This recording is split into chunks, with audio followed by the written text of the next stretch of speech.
तू सूर्य है सत्य ज्ञान का,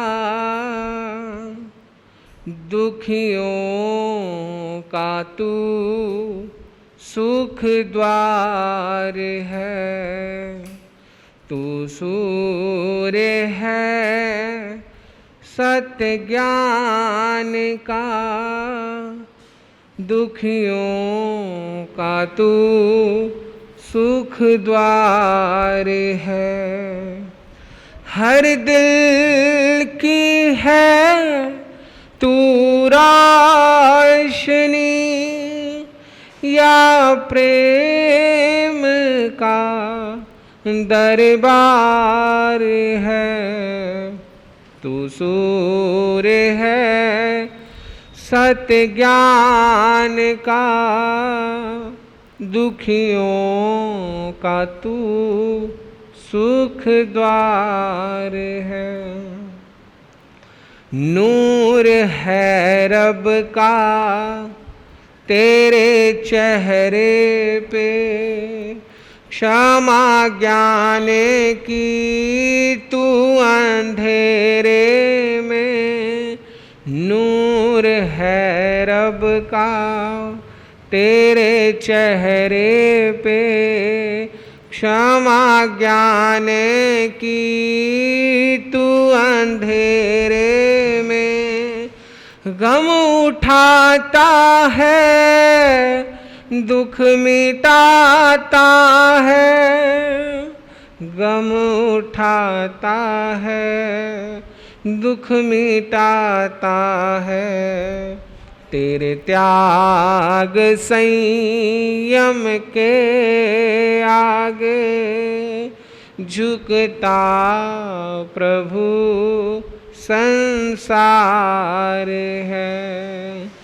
हर दिल की है तू रोशनी, या प्रेम का दरबार है। तू सूर्य है सत्य ज्ञान का, दुखियों का तू सुख द्वार है।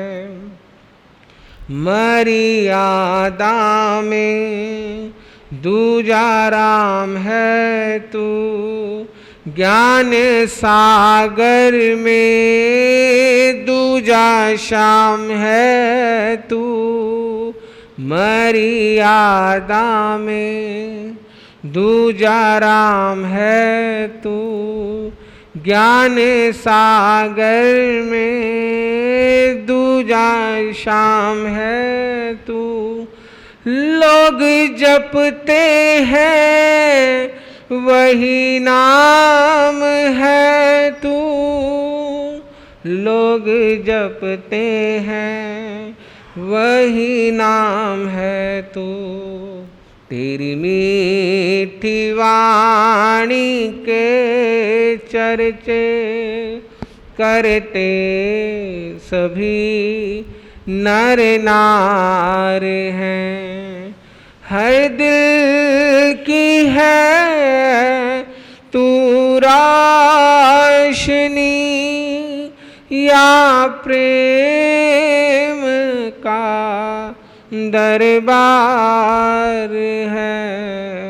तू सूर्य है सत्य ज्ञान का, दुखियों का तू सुख द्वार है। सोचते सब हैं क्यों जाला है, इस जहां से तू क्यों निराला है। सोचते सब हैं क्यों उजाला है, इस जहां से तू क्यों निराला है। खासियत क्या है तेरे रुतबे में, खासियत क्या है तेरे रुतबे में, कोई दूसरा इतना सरल देखा नहीं अवतार है। हर दिल की है तू रोशनी, या प्रेम का दरबार है। तू सूर्य है सत्य ज्ञान का, दुखियों का तू सुख द्वार है। तू सूर्य है सत्य ज्ञान का, दुखियों का तू सुख द्वार है। बोलिए राजर्षि संत वरिष्ठ उपाध्याय वाचनाचार्य पूज्य गुरुदेव श्री मनोहर मुनि जी महाराज की।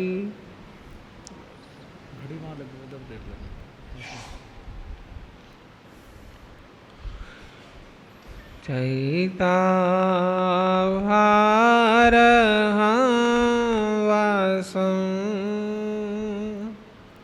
चकवटी महिडियो, संति संति करे लोए, पतो गई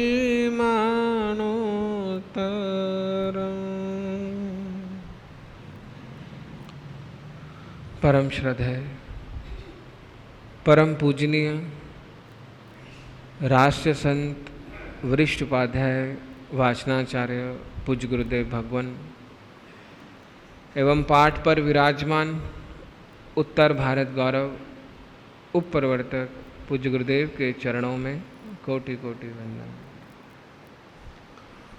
उपस्थित धर्म प्रेमी बंधुओं, माताओं तथा बहनों, हम गुरु कृपा से छठा अंग सूत्र ज्ञाता धर्म कथांग के विषय में कुछ सुन समझ रहे हैं और ज्ञाता धर्म कथांग सूत्र के प्रथम श्रुत स्कंद का तीसरा अध्ययन आप श्रवण कर रहे हैं। इस तीसरे अध्ययन का नाम है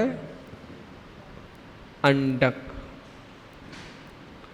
क्योंकि इस अध्ययन का संबंध अंडों से है, जिसकी चर्चा करना अभी बाकी है। पिछले प्रवचन में आपने सुना सच्चे मित्रता की पहचान क्या है, सच्चे मित्र की कसौटी क्या है और सदा मित्रता कैसे बनी रह सकती है।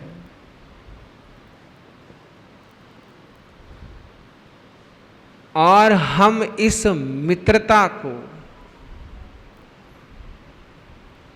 कैसे अपने जीवन में ला सकते हैं।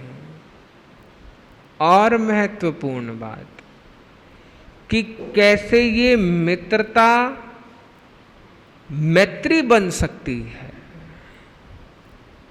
क्योंकि हमारे जैन धर्म में एक शब्द आया है मैत्री, क्योंकि मैत्री कभी किसी एक से नहीं होती है। उसके लिए कोई एक व्यक्ति विशेष नहीं चाहिए। मैत्री सार्वभौम है, सबके लिए है, प्राणी मात्र के लिए है। क्योंकि जब मैत्री की बात आती है तो वहां स्वार्थ गौण हो जाता है, केवल परमार्थ आता है, परमार्थ रह जाता है। क्योंकि मैत्री केवल मनुष्यों के लिए नहीं है, मैत्री त्रियंश के लिए भी है। कि मैत्री को यदि और सरल शब्द करें तो मेरी दृष्टि में जो पढ़ने में आया वह कि सभी प्रकार के भयों से मुक्त होना, सामने वाले को मुक्त कर देना, कि उसको हमारे से किसी प्रकार का भय नहीं, वैर नहीं, आघात नहीं। क्योंकि संसार का कोई भी प्राणी मरना नहीं चाहता है। ये क्यों सुना रहा हूं मैत्री के संबंध में? कि जब वो दो मित्र, जिन दत्त और सागर दत्त के दोनों पुत्र जो मित्र हैं, और उन्होंने प्रण किया हुआ है कि हम जिंदगी के प्रत्येक कार्य इकट्ठे करेंगे, साथ में करेंगे, चाहे वो व्यापार हो, घूमना फिरना हो, कहीं किसी कार्यक्रम में, विवाह कार्यों में जाना हो, कुछ भी करना हो, हम दोनों साथ में करेंगे। जब वो सुभूमि नामक उद्यान में गए, जो चंपा नगरी के बाहर था, चंपा नगरी के बाहर एक सुभूमि नाम का उद्यान था, जिसमें अलग अलग उद्यान थे, अलग अलग कक्ष बने हुए थे, अलग अलग विलासिता के भवन थे। उनको देखने के लिए जब वो देवदत्ता वैश्य के साथ गए, वहां उन्होंने बहुत कुछ देखा। देखने के बाद वो घनी लताओं के अंदर और चले गए, जहां एक मालू का गच्छ था। और वहां जाने का कारण क्या? वो उस उद्यान में क्यों घूम रहे हैं? वो उस मालू का गच्छ में क्यों गए? केवल और केवल विषयासक्ति के कारण, केवल इंद्रियों के विषय उसको वहां लेकर गए। उन्होंने उसको अपनी तरफ आकर्षित किया, अपनी इंद्रियों को सुख पहुंचाने के लिए वो वहां गए। जो वो मालू का गच्छ में गए तो वहां एक मोरनी बैठी थी।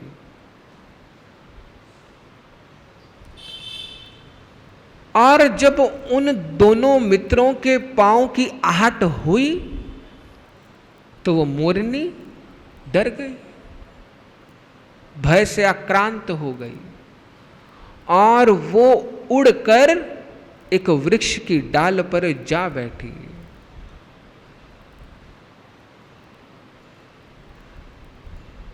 अब जब उन मित्रों ने देखा कि वहां झाड़ियों के पीछे एक मोरनी थी, तो वहां जरूर कुछ ना कुछ होगा।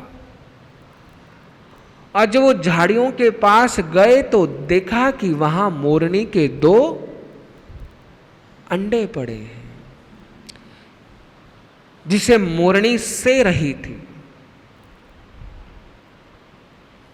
अब उन दोनों मित्रों के मन में विचार आया कि इन दोनों अंडों को हम उठा लेते हैं और अपनी मुर्गियों के अंडों के साथ इसे रख देंगे, क्योंकि मुर्गी को इतनी पहचान नहीं है।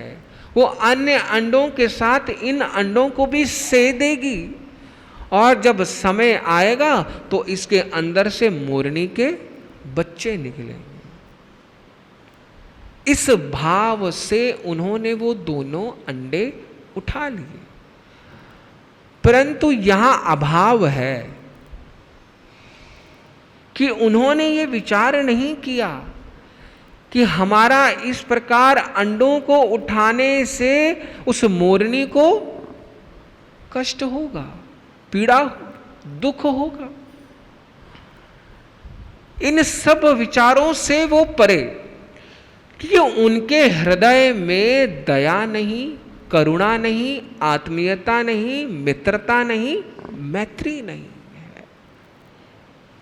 अब यहां यदि विचार एक और करें कि उनके घर में मुर्गी है, अंडे हैं, या तो वो अंडे खाते होंगे या वो मुर्गी खाते होंगे, मांसाहार करते होंगे, या वो अंडों का व्यापार करते होंगे। तो जहां ये तीनों चीजें हैं वहां करुणा नहीं है, वहां प्रेम नहीं है, वहां आत्मीयता नहीं है, वो सामने वाले की पीड़ा को महसूस नहीं कर सकते हैं, वहां अहिंसा परमो धर्म का पालन नहीं है, क्योंकि उसने उस मोरनी की पीड़ा को समझा नहीं, जाना नहीं कि इस संसार में सुख दुख है, परंतु उनको केवल अपने सुख से मतलब है। यहां पर बात यदि हम तीर्थंकरों भगवंतों की करें तो तीर्थंकर भगवान इस संसार के सुख दुख को देखते हैं, देखने के बाद उन्हें खेदज्ञ कहा है, क्योंकि वो उस सुख दुख को देख के नहीं के ज्ञाता हैं, वो जानते हैं, जानकार हैं, इसीलिए उन्हें खेदज्ञ कहा है कि तभी उन्होंने अहिंसा परमो धर्म का सिद्धांत दिया, दया धर्म की बात कही है कि यदि उन्होंने ये देखा ना होता तो वो अहिंसा परमो धर्म ना कहते, वो दया धर्म की बात ना करते, क्योंकि उन्होंने उस सुख दुख को महसूस किया है, उस पीड़ा का अनुभव किया है, इसीलिए उन्हें खेदज्ञ कहा गया है कि इस सुख दुख के वो जानकार हैं, कि इस संसार के किसी भी जीव को भय नहीं देना चाहिए। और ये इसको मानना हमारा कर्तव्य है, फर्ज है, क्योंकि हम जैन हैं, कि किसी और का ये बाद में पालन करना आवश्यक होगा, पहले हमारा फर्ज है, हमारा कर्तव्य है कि कोई भी जीव, चाहे वो त्रियंच हो चाहे वो मनुष्य हो, वो हमारे से भय ग्रसित ना हो। परंतु वहां मोरनी भय ग्रसित है, दुख भरी आंखों से वो देख रही है, परंतु यहां एक और बात समझने वाली है कि आहट होने से वो अपने बच्चों को छोड़कर पहले अपनी रक्षा करती है। मोह है, बच्चों से उसे मोह है, परंतु बच्चों से भी मोह करने से पहले उसे अपने आप से मोह है, तभी तो वो उड़ गई, नहीं तो बैठी रहती, वो डरती ना, भयाक्रांत ना होती।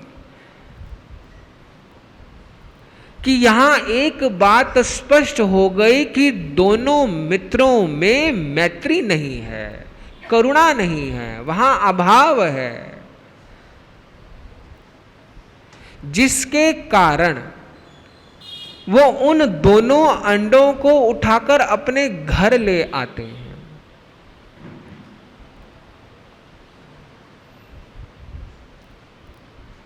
क्योंकि प्रभु वीर फरमाते हैं कि संसार का कोई भी प्राणी मरना नहीं चाहता,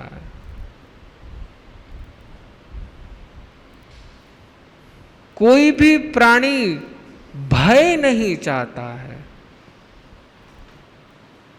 सव्वे जीवा वि इच्छन्ति जीव्यम ना मरीज्युम तमा पाणी वहम घोरम निर्ग्रंथा, कि जो निर्ग्रंथ है वो मनसा वाचा कर्मणा ऐसा कुछ ना करे कि किसी जीव को उससे भय हो।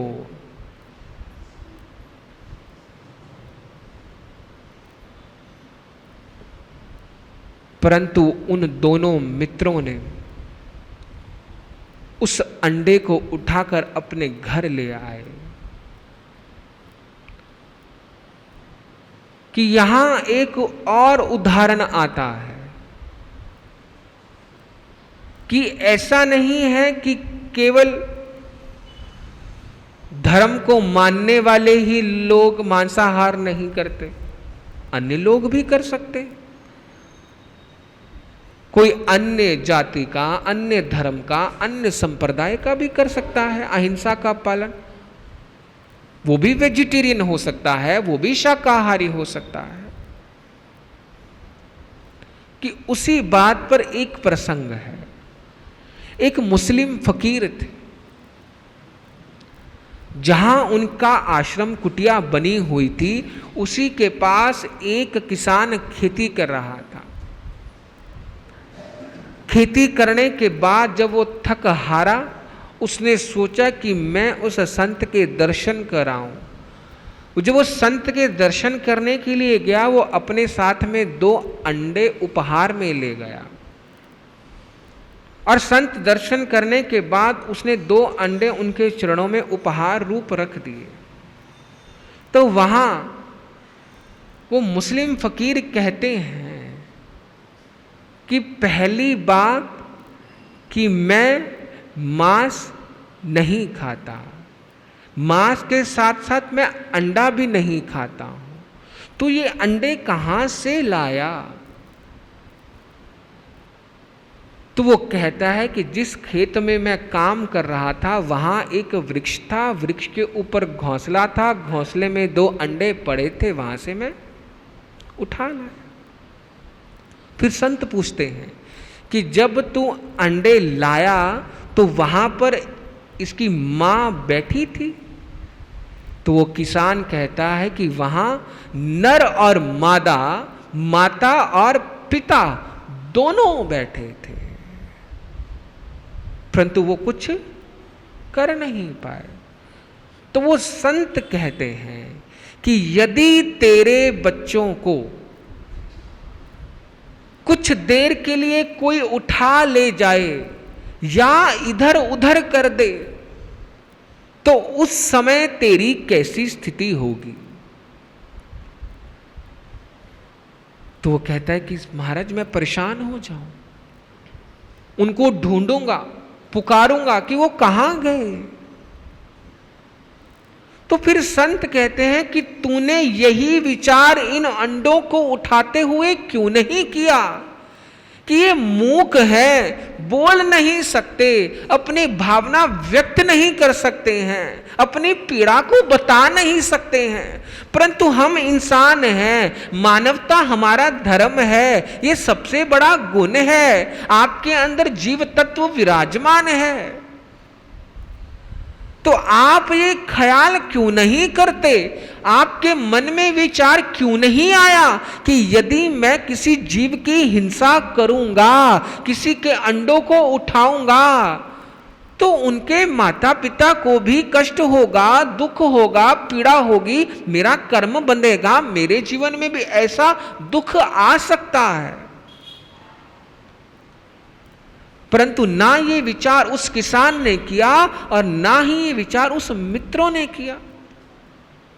कि हम अक्सर देखते हैं, अखबार में पढ़ते हैं, न्यूज़ में सुनते हैं कि अमुक जगह पर कोई ऐसी दुर्घटना घटी कि इतने सारे व्यक्ति इकट्ठे चले गए, बाढ़ में बह गए, आग लग गई, या अन्य कोई भी मान लीजिए, इकट्ठे 2 से ज्यादा, 2 से अधिक, कि वो इकट्ठे मरने का क्या कारण है?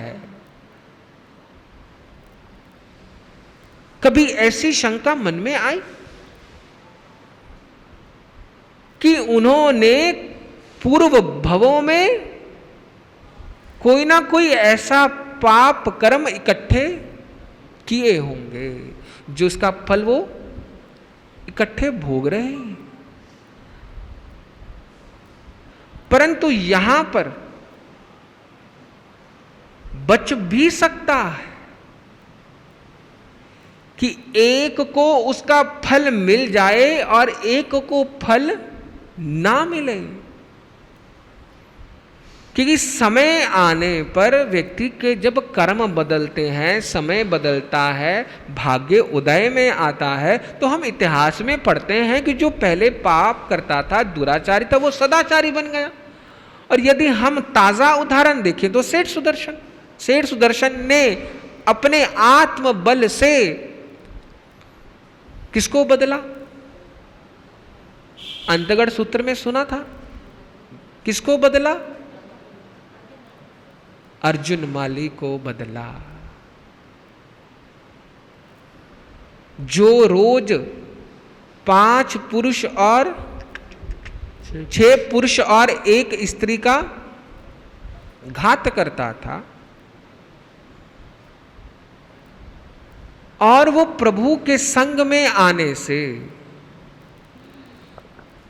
प्रभु की शरण में आने से, सम्यक दर्शन होने से उसने संयम ग्रहण किया और 6 महीने की अवधि में वो इस आवागमन से मुक्त हो गया। परंतु जो जागते नहीं, वो जो संयुक्त कर्म करते हैं, वो संयुक्त रूप में उसके भोगता भी बन जाते हैं। क्योंकि जिसने आत्मा को नहीं समझा, ब्रह्म को नहीं समझा, एको ब्रह्म द्वितीयो नास्ति, केवल एक ब्रह्म है, दूसरा और कुछ भी नहीं है। कि जो ब्रह्म मेरे में है, जो आत्मा मेरे में है, वही आत्मा आप में है, वही आत्मा त्रियंच में है। कि जहां जहां आत्मा है, वहां वहां परमात्मा है, वहां वहां ब्रह्म है। जिसने इस आत्मा को नहीं जाना, वो परमात्मा को नहीं जान पाएगा। और जो आत्मा का घात करता है, वो परमात्मा को नहीं पा सकता है, वो परमात्मा को भी कहीं ना कहीं नुकसान पहुंचा रहा है। क्योंकि सबकी समान आत्मा है, यही मैत्री भाव है। और इस आत्मा के बिना आप भी कुछ नहीं है, पुद्गल है, सड़ गल जाएंगे। जब ये इसके अंदर से वो चेतन तत्व निकलेगा, वो मैत्री का भाव जब निकल जाएगा, क्योंकि मैत्री का भाव इस शरीर में नहीं है, मैत्री का भाव है तो वो आत्मा में है। क्योंकि जब अनंत सुख, अनंत शांति, अनंत वीर्य उस आत्मा में है, तो मैत्री भी आत्मा से ही होगी। जब आपकी अपनी आत्मा से मैत्री होगी, तो सभी आत्माओं से आपकी मैत्री स्वाभाविक हो जाएगी। अब उन्होंने वो 2 अंडे तो घर ले गए, दोनों मित्रों ने एक एक अंडा तो ले लिया, रख लिया, परंतु जो सागर दत्त का पुत्र था, उसके मन में शंका आई कि इसके अंदर से मोरनी का बच्चा निकलेगा या नहीं निकले। जब उसका मन करता, वो उस अंडे को उठाता, अपने कान के पास लेके जाता, उसे हिलाता, उसे कहीं ना कहीं वो रोड़ भी देता, फिर उसे उसी स्थान पर रख देता। थोड़े समय बाद वो फिर उसे उठाता, फिर उसे हिलाता, फिर उसे कान के पास लेके जाता, क्योंकि शंका है कि इसके अंदर से मोरनी का बच्चा निकलेगा या नहीं निकलेगा। परंतु जो जिन दत्त का पुत्र है, उसने उस अंडे को छुआ नहीं। कुछ दिन पूर्व हमने एक बात की थी कि जब हम 5 प्रकार से कोई कार्य सही करते हैं तो उसका फल भी मिल जाता है। कि सबसे पहले हमने चर्चा की थी काल की। काल, स्वभाव, नियति, पुरुषार्थ और भाग्य। कि जब ये पांचों का संयोग हो जाएगा तो कार्य सफल हो जाएगा। वहां जिनदत्त का पुत्र तो अंडे को छेड़ नहीं रहा, परंतु सागर दत्त का पुत्र शंका आ गई। आपके जीवन में यदि कभी कोई शंका आ जाती है तो हमारा वैसा व्यवहार बन जाता है कि मान लीजिए अमुक कक्ष में आपको लगा कि इसके अंदर सांप है, आपको मात्र लगा, आपने देखा नहीं, लगने मात्र से हम उस कक्ष में आना जाना बंद कर देते हैं, उसे कुंडा लगा देते हैं, सबको बोल देते हैं कि वहां सांप है। जब हम किसी सपेरे को बुलाते हैं, वो अपनी वीणा बजाता है, बीन बजाता है, वहां से कुछ नहीं निकलता, क्योंकि होगा तो निकलेगा, वहां शंका है। यदि आपको अपने धर्म कार्य में शंका हो जाए, आपको अपने पाठ जाप में शंका हो जाए, आपको अपनी साधना आराधना में कोई डाउट आ जाए कि मैंने 40 दिन का सुखा था, 40 दिन का मुख पाठ करना था, या उससे अधिक की कोई साधना थी, 1.25 लाख, 5 लाख, 11 लाख, 21 लाख को कोई भी पाठ हमने सोचा था, वो पूर्ण हो गया और काम नहीं बन रहा, काम होगा या नहीं होगा, मेरी मनोकामना पूरी होगी या नहीं होगी, जब वहां शंका आ जाती है तो वो काम वहीं रुक जाता है। क्योंकि काम शंका ने नहीं करना, काम करना है तो श्रद्धा ने करना है, आपकी भावना ने करना है। अब उस अंडे को वो बजाता रहा, बजाने से क्या हुआ कि अंडा खराब हो गया। परंतु वहां जिनदत्त समय का इंतजार कर रहा है। यहां एक बात और समझने वाली है कि हम अंडे की बात कर रहे हैं कि आज के समय में कुछ लोग ऐसा कहते हैं, बच्चे विशेषकर कहते हैं, और पढ़ाने वाले प्रोफेसर भी कहते हैं, डॉक्टर भी कहते हैं कि अंडा शाकाहारी है, कि उसके अंदर कोई जीव नहीं है। ये किस आधार पर कहते हैं? कि इसका कोई आधार नहीं है, केवल जिसको खाने की इच्छा है, उसकी लालसा है, वो लोलुपी है, उसके पास अनेकों तर्क आ जाते हैं, परंतु कोई भी सही साइंटिफिकली तर्क नहीं है। यदि हम इस पर विचार करें कि जब अंडा बाहर आता है तो मुर्गी उस अंडे को सेती है, जब उसे सेती है कुछ समय लगता है, तब जाकर वो उसके अंदर वो बच्चा होता है। यदि हम अपने बात करें कि जब गर्भ में जीव जो आता है वो पहले तरल पदार्थ ही होता है, वो 12 मुहूर्त के बाद कहीं वो धीरे धीरे आकार लेना शुरू करता है। ऐसे ही उस अंडे का है कि कभी कोई अंडा हम गिरा हुआ देखते हैं तो हमें लगता है कि इसके अंदर कुछ नहीं है, केवल एक लेस है पीले रंग की, क्योंकि उसे अपनी माता का अभी संयोग या वो सेक नहीं मिला, जिसके कारण वो पूरा फल फूल नहीं पाया। परंतु हम ये कतई नहीं कह सकते कि अंडा शाकाहारी है या इसे खाना चाहिए, खाया जा सकता है, इसमें अधिक पौष्टिक है, इसको खाने से ताकत आती है, ऐसा नहीं है।